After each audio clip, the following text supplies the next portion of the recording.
I've written about Rep's PR4000 Power Rack extensively in the past, and for good reason. It's an absolute beast of a rack, and the value it provides is incredible. For most people, you really don't need super beefy 1-inch hardware at all, and on top of that, having a bunch of customization options is a huge plus for maximizing space in your home gym. My two favorite features about the PR4000 is just how sturdy it is and the attachments that Rep offers. They have pull down and lat rows, various safeties and pull-up bars, lever arms, belt squats, and a whole lot more. Also, look out for their Aries functional trainer system set to release early this coming year. This is my personal favorite, and I absolutely recommend it considering its price, quality, and continually growing attachment selection. If you want to learn more, you can check out my full review in the description box below. I had a really hard time choosing my runner-up favorite overall power rack, but I knew it was going to be Rogue. The RML 390F Monster Light Rack is a flat foot version of the RML 3 rack, and is the top rated power rack from Rogue in this price range. I think the biggest reason I recommend this one is due to the flat foot design. Not having to bolt the rack down is a huge selling point for those trending in the garage, and honestly, one of the most reoccurring statements I notice is just how stable the rack is. After all, it's a Rogue rack, so the quality is always going to be there, but they also have a ton of different attachments for their Monster Light series racks, and for the price, this is probably one of the best options you can get. The Rogue RM6 Monster Rack is quite literally a monster. There's a reason that Rogue is so well known, considering they have beastly racks such as this one. This is by far their top rack, and the fact that it's a 6-post rack with 8-plate storage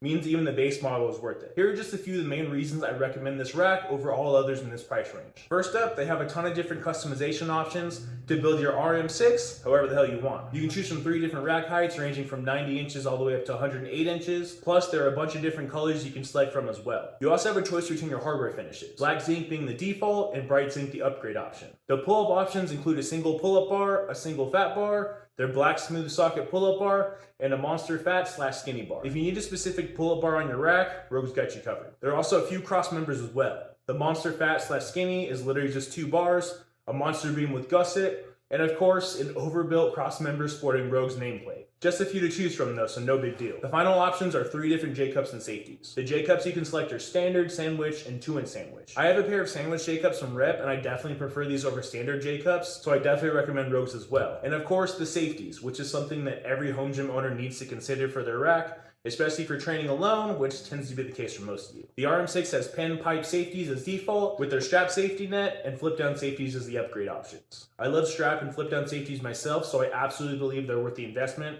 for your safety as well as your barbell safety. Nobody likes dumping an expensive barbell and dinging it up after all. Once you're done building the RM6 power rack to your exact specifications, you can then add on all Rogue's monster rack attachments and accessories. There's a ton of them to choose from as well, so I absolutely think the rack with its unlimited options is the best high-end rack by far. If you want the best high-end rack and have a massive budget, just get the Monster RM3 power rack from Rogue. It's by far the best and completely worth the investment if you can swing it. This rack is the big brother to the PR4000 power rack that I highly recommend. It has all the same features and attachments that the 4000 model has, with only a few minor differences. One of them is that it uses beefier 1-inch hardware to provide an even more stable rack overall. It also features laser cut numbering on every hole instead of every 5th hole, which is very nice if you're constantly switching out J-cups and accessories. Instead of just using west side spacing through the bench area, it just has 2-inch spacing throughout. The final difference is that they have similar attachments, but they're constructed differently, and they're going to cost more due to the 1-inch holes. Overall, if you want a rack without skimping on quality, I would choose the PR5000 over the 4000. If you aren't planning on powerlifting massive weights over 500 pounds on a regular basis, the PR4000 is going to be plenty. They're both fantastic racks, but if you want something high-end with all the bells and whistles, the PR5000 V2 is what you want to get. Now I turn it over to you. Let me know what you think of the racks I covered in the comment section below right now. If you want to see more of the best power racks on the market, you can check out this playlist here. Until next time.